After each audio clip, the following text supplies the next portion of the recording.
Hello दोस्तों, आज मैं आप सभी के लिए एक छोटी सी क्लास लेकर आया हूँ। इनिशियल क्लास है, यानी कि आरंभिक क्लास। तो आज ज़्यादा कुछ खास तो पढ़ेंगे नहीं, लेकिन कुछ एक छोटी छोटी ट्रिक हम सीखेंगे। तो चलो टाइम वेस्ट किए बिना शुरुआत करते हैं, और शुरुआत करते हैं यूनिट कन्वर्जन से। यूनिट कन्वर्जन,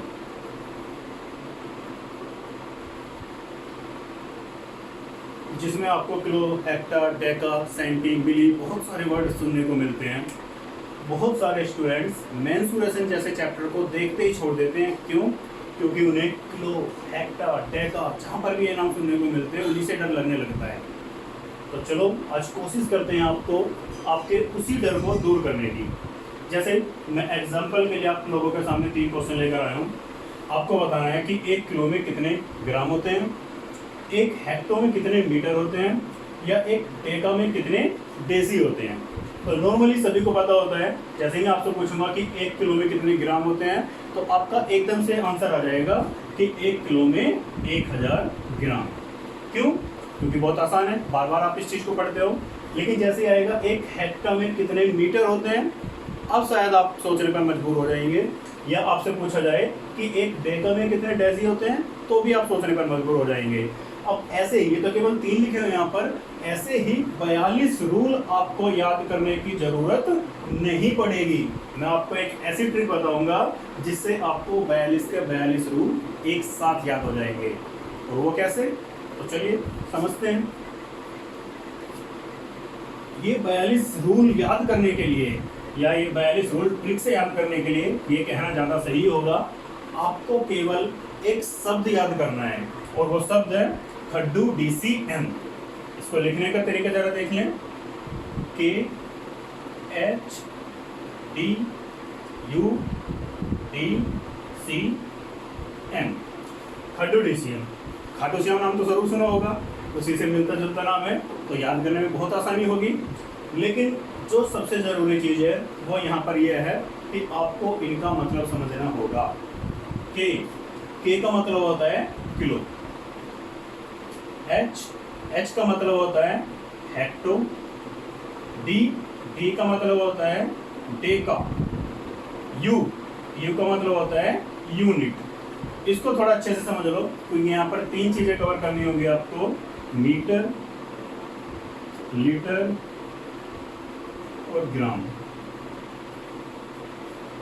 इसके अलावा D, यहाँ पर जो दूसरे वाला D है, इसका मतलब होगा डेसी। C का मतलब हो जाएगा सेंटी, M का मतलब हो जाएगा मिली। आपको यहाँ पर एक हेल्प और मिलेगी कि सबसे बड़ी यूनिट, ये सामने आपके सामने यूनिट लिखी हुई है, इनमें सबसे बड़ी यूनिट जो होगी वो किलो होगी, और जो सबसे छोटी यूनिट होगी वो होगी मिली। खैर, ये तो एक छोटी सी बात है। अब हम सीखते हैं कि कन्वर्जन कैसे करें। यूनिट कन्वर्जन हमें याद करने की जरूरत ना पड़े, उसके लिए हमें क्या करना होगा। तो आते हैं वापस क्वेश्चंस पे। जो मैंने आपको पहला क्वेश्चन लिखाया था, याद करो जरा। पहला क्वेश्चन था कि एक किलो में कितने ग्राम।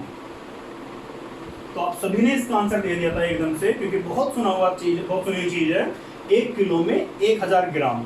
लेकिन यदि हम इस रूल के अकॉर्डिंग इसका आंसर निकालना चाहें तो कैसे आएगा, जरा देखो। तो 1 किलो को हमें कन्वर्ट करना है ग्राम में। जब किलो को हमें ग्राम में कन्वर्ट करना है तो किलो के आगे 1 लिख दो, और ये देखो जरा कि ग्राम पे जाने के लिए हमें कितने स्टेप चलने होंगे, और जितने भी स्टेप चलेंगे उतनी ही जीरो आपको यहाँ पर लगा देनी है। तो जब आपसे पूछा गया कि 1 किलो में कितने ग्राम होते हैं, तो आप जरा ये देखो कि किलो के आगे 1 लिखा, उसके बाद ग्राम पे जाने के लिए, ग्राम पे आने के लिए 1 2 3, आपको 3 स्टेप चलने हैं। इसका मतलब 1 किलो में कितने ग्राम होते हैं? 1000 ग्राम। बड़ी आसानी से आप लोगों ने इसका आंसर दे दिया। सेकंड, अब ये किलो तो सभी को याद होता है, तो इसको जरा भूल जाते हैं, और सेकंड क्वेश्चन पर आते हैं। जो मैंने सेकंड क्वेश्चन दिया था, सेकंड क्वेश्चन मैंने आपको दिया था कि 1 हेक्टो में कितने मीटर होते हैं। ये क्वेश्चन मैंने आपको दिया था, 1 हेक्टो में कितने मीटर होते हैं। और कुछ ही स्टूडेंट्स ने ये क्वेश्चन सोल्व किया होगा, लेकिन इस ट्रिक के बाद हर कोई इसे बड़ी आसानी से कर लेगा। ध्यान से देखो, अब हमें हेक्टो को चेंज करना है मीटर में, तो हेक्टो के आगे 1 लिख देंगे और मीटर पे जाने के लिए कितने स्टेप चलने हैं हमें, 1 2, तो इसका मतलब कितनी जीरो लगा देंगे, 2 जीरो लगा देंगे। अब यहाँ से सोल्व हो जाएगा सीधा सीधा कि 1 हेक्टो में कितने मीटर होते हैं, 100 मीटर। तो इसका भी आंसर आप दे सकते हो इजीली, 1 हेक्टो में कितने मीटर हो जाएंगे, 100 मीटर। आते हैं तीसरे क्वेश्चन पे। तो क्वेश्चन नंबर थर्ड मैंने आपको दिया था कि एक डेका में कितने डेसी होंगे। अब आपको जब एक डेका को चेंज करना है डेसी में, तो सबसे जरूरी बात, आपको डेका के आगे कितना लिखना होगा, आपको डेका के आगे लिखना होगा 1, और डेसी तक जाना है। डेका से कहां पे जाना है, डेसी पे। तो जरा देखो कितने स्टेप चलने हैं हमें, 1 2, पहुंच गए डेसी पे, 2 स्टेप, इसका मतलब 2 जीरो। तो इसका आंसर क्या हो जाएगा, एक डेका में कितने डेसी, एक डेका में हो जाएंगे 100 डेसी। तो देखो दोस्तों, या तो आप 1 2 3 4 5 6 7 के कम से गुना करेंगे, 7 6 42, या तो आप 42 रूल याद करो, या आप केवल एक शब्द याद कर लो, खड्डू DCN, मर्जी आप लोगों की है। आप 42 रूल याद करना चाहते हो या केवल एक वर्ड याद करना चाहते हो, और कुछ भी, मान लो एग्जाम में यदि आप जाते हो, किसी भी तरह का क्वेश्चन क्यों ना आए, किसी भी तरह की यूनिट क्यों ना आए, बस आपको जल्दी से यही तो लिख लेना है, KHDUDCN, और कुछ भी चाहे वो क्यों ना पूछ ले। यदि वो ये भी पूछ ले कि भाई 1 हेक्टो में कितने डेसी होते हैं, 1 हेक्टो में कितने डेसी होते हैं, ये भी क्यों ना पूछ ले, तो आप जल्दी से बता दोगे। हेक्टो के आगे 1 लिखेंगे और डेसी, हेक्टो से हमें कहाँ पे जाना है, डेसी पे जाना है, डेसी पे। तो 1, अब देखो कितने स्टेप चलना है, हेक्टो को छोड़ देंगे, बाकी के स्टेप गिनते हैं, 1 2 3। तो हेक्टो से डेसी पे जाने के लिए 3 स्टेप चलने पड़ेंगे। इसका मतलब 1 हेक्टो में कितने डेसी हो जाएंगे, 1000 डेसी। ये इस तरह से बोल सकता है कि 1 हेक्टोमीटर में कितने डेसीमीटर, तो 1 हेक्टोमीटर में कितने डेसीमीटर हो जाएंगे, 1000 डेसीमीटर। तो काफ़ी अच्छी ट्रिक थी। आप क्लासेस में या कॉम्पिटिटिव एग्जाम्स में कहीं पे भी क्यों ना पढ़ रहे हो, आपको हर जगह ये ट्रिक काम आएगी। और हाँ, इससे पहले शायद ही आपने ये ट्रिक पढ़ी होगी, लेकिन हो सकता है अब आपको ये ट्रिक बहुत सी जगह पढ़ने को मिल जाए। तो आगे बढ़ते हैं, मैं आपको 1 2 ट्रिक और बताता हूँ, आसान सी 3 या 4 क्वेश्चंस और, जो आपको बहुत सारे एग्जाम्स में देखने को मिल जाएंगे, कभी किसी एग्जाम में तो कभी किसी एग्जाम में।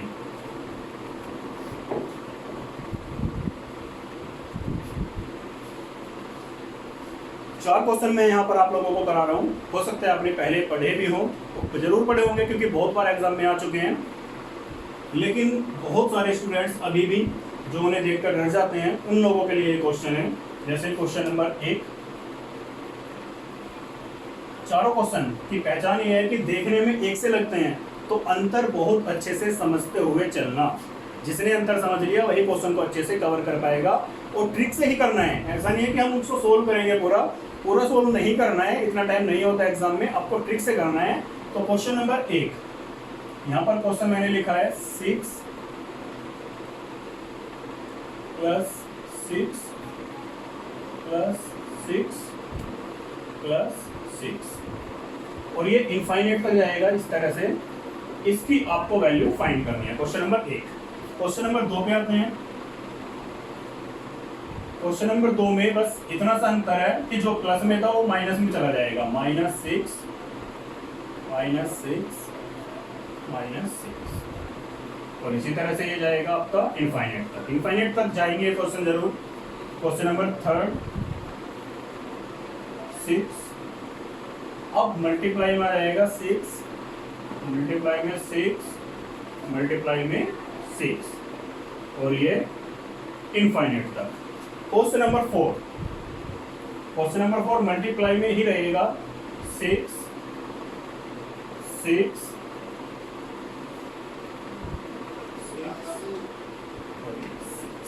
लेकिन ये इनफाइनाइट तक नहीं जाएगा, ये यहीं पे फिनिश।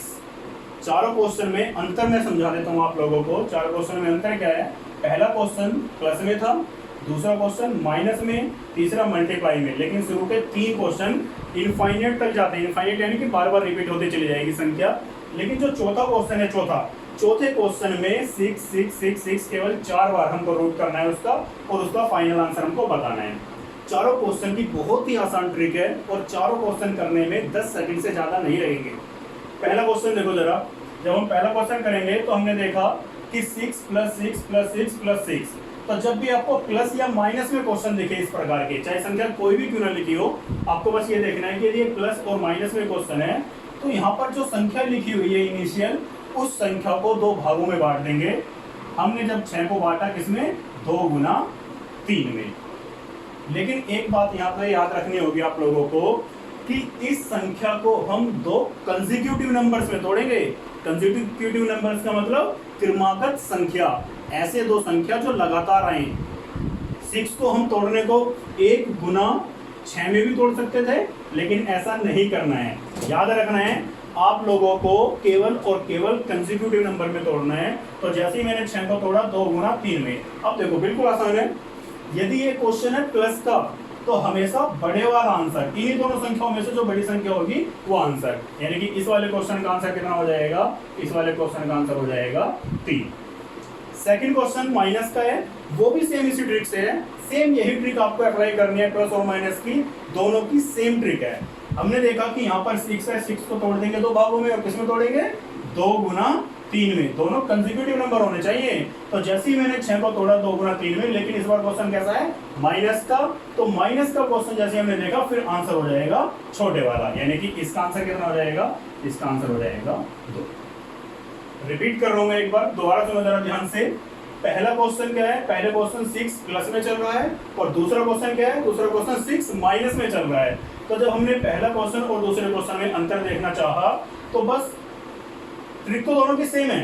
6 को हमने तोड़ दिया 2 × 3 में, प्लस का क्वेश्चन होगा तो बड़े वाला आंसर, माइनस का क्वेश्चन होगा तो छोटे वाला आंसर। तो बहुत आसान क्वेश्चन है, करना सॉल्व बिल्कुल आसान है। आप लोगों को केवल 2 भागों में तोड़कर उसको आंसर दे देना है। बस याद रखना है कि दोनों भाग कैसे होने चाहिए, कंसेक्यूटिव नंबर्स होने चाहिए। चलिए आगे बढ़ते हैं क्वेश्चन नंबर 3 पर। तो ऊपर की तरफ ही सोल्व कर देता हूं मैं, आई होप परेशानी नहीं होगी। तो 6 6 6 6 थर्ड क्वेश्चन हमने देखा, तो थर्ड क्वेश्चन में ना तो प्लस है ना माइनस है। अब क्वेश्चन मल्टीप्लाई में है और इनफाइनेट तक ये क्वेश्चन जा रहा है, यानी कि बार बार रिपीट होगा। तो जब 6 6 6 6 बार बार रिपीट हो रहा है, इस टाइप का क्वेश्चन जब भी आएगा बेहद आसान है। जो भी संख्या यहाँ पर लिखी होगी, जिससे भी शुरुआत हुई है, वही संख्या आंसर हो जाएगी, यानी कि इसका आंसर निकल कर कितना आ जाएगा, 6। बहुत ज़्यादा सोचना नहीं है।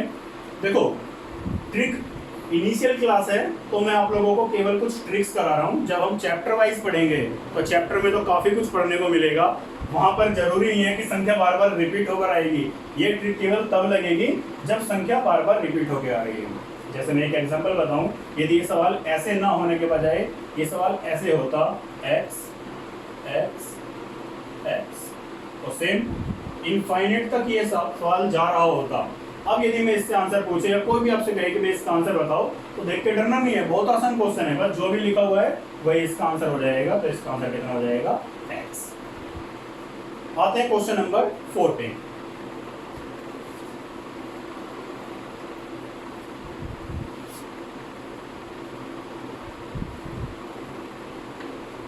क्वेश्चन नंबर 4, इसे भी ऊपर की तरफ रिजॉल्व करते हैं। जब क्वेश्चन नंबर 4 आप देखोगे 6 6 6 6, अब थर्ड क्वेश्चन में और फोर्थ क्वेश्चन में अंतर केवल इतना है कि इसमें केवल हमें 4 बार रूट करना है, जबकि वहां पर वो इनफाइनेट था तो आंसर हमेशा पहले वाला अक्सर हो जाता था। लेकिन यहाँ पर ये इनफाइनेट में नहीं है। शुरू के 3 क्वेश्चन बेहद आसान थे, चौथा क्वेश्चन भी आसान है, लेकिन इसमें थोड़ा सा दिमाग लगाना होगा। आपको क्या करना है, सबसे पहले ये देखो हमें किसका रूट करना है, 6 का रूट करना है हमें 6 का। और कितनी बार करना है, 4 बार। और 4 बार रूट कैसे करें, तो इसको 2 की पावर 4 लिख दो। जितनी बार भी आपको बस ये देखना है कि कितनी बार रूट करना है, 4 बार रूट करना है तो 2 की पावर लिख देंगे 4। मान लो हमें 3 बार रूट करना होता तो 2 की पावर कितनी लिखते, 3। अब ध्यान से देखना, जब हमें इस क्वेश्चन को करेंगे, रिपीट कर रहा हूं मैं, अच्छे से समझ लीजिए। 6 को हमें रूट करना है, और रूट करना है कितनी बार, 4 बार। तो सबसे पहले तो ये लिख दो 6, और 4 बार रूट करना है तो 2 की पावर 4 लिखेंगे, और 2 की पावर 4 कितनी होती है, 16। अब यदि मैं यहाँ पे 6 की पावर 16 लिख दूं तो ये तो स्क्वायर हो जाएगा, हमें स्क्वायर थोड़ी करना है, हमें स्क्वायर रूट करना है। तो इसको स्क्वायर रूट बनाने के लिए क्या करते हैं, एक कम करके अपोन में इसको लिख देते हैं। जैसे ये 16 है तो 16 में से एक कम करो 15 और बटे में 16, तो इसका आंसर कितना हो जाएगा 6 की पावर 15 बटे 16। आगे होगा समझ में? नहीं आया तो चलो एक बार और समझा देता हूं मैं। जैसे जरूरी नहीं है संख्या में आए, ये एक्स वाई में भी आ सकता है। मान लो क्वेश्चन है एक्स एक्स एक्स, ये क्वेश्चन, इस बार केवल 3 बार रूट करना है और आपको इसका आंसर देना है। याद रखिए इनफाइनाइट तक जा रहा होता तो इसका आंसर x हो जाएगा, लेकिन ये इनफाइनाइट तक नहीं जा रहा, इसमें केवल हमें 3 बार रूट करना है और रूट करना किसका है, x का। तो सबसे पहले क्या लिख देंगे, x। 3 बार रूट करना है तो 2 की पावर कितनी लिखेंगे, 3, और 2 की पावर 3 कितनी होती है, 2 दूनी 4 दूनी 8। 8 आपने जैसे लिखा तो अब बताओ रूट कैसे करेंगे, 8 में से 1 कम कर देंगे तो x की पावर 7 बटे 8, ये इसका क्या हो जाएगा, आंसर हो जाएगा।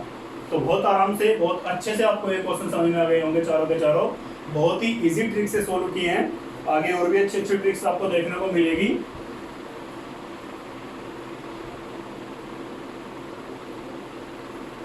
तो दोस्तों जैसा कि आपके सामने ही लिखा हुआ है, इनिशियल क्लास है, इसलिए आज के लिए इतना ही काफ़ी है। आगे की क्लासेस में चैप्टर वाइज वीडियो बनाई जाएंगी, लेकिन हाँ एक क्वेश्चन मैं आप लोगों को सोल्व करने के लिए जरूर दे देता हूँ। यदि आप इस क्वेश्चन को सोल्व कर पाएँ तो बहुत अच्छी बात है, यदि ना कर पाएँ तो इस चैनल को सब्सक्राइब करें, अगली क्लास में आपको इसका सॉल्यूशन जरूर मिलेगा। लेकिन हाँ सोल्व ट्रिक से ही करना है। जैसे क्वेश्चन नंबर 1, ये मान के चलो आपको होमवर्क मिल रहा है। तो क्वेश्चन नंबर 1 क्वेश्चन है 4 अंकों की सभी प्राकृत यानी कि नेचुरल, 4 अंकों की सभी प्राकृत संख्याओं को लिखने पर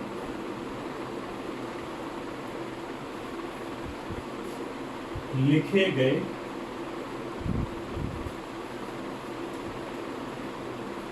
शून्य यानी कि 0 की संख्या क्या होगी। यदि आप इस क्वेश्चन को कर पाएं तो बहुत अच्छी बात है, कमेंट करके आंसर जरूर बताएं, और यदि ना कर पाएं तो नेक्स्ट क्लास का वेट करें, आपको नेक्स्ट क्लास में इसका सॉल्यूशन जरूर मिलेगा। तो आज के लिए इतना काफ़ी है, थैंक यू।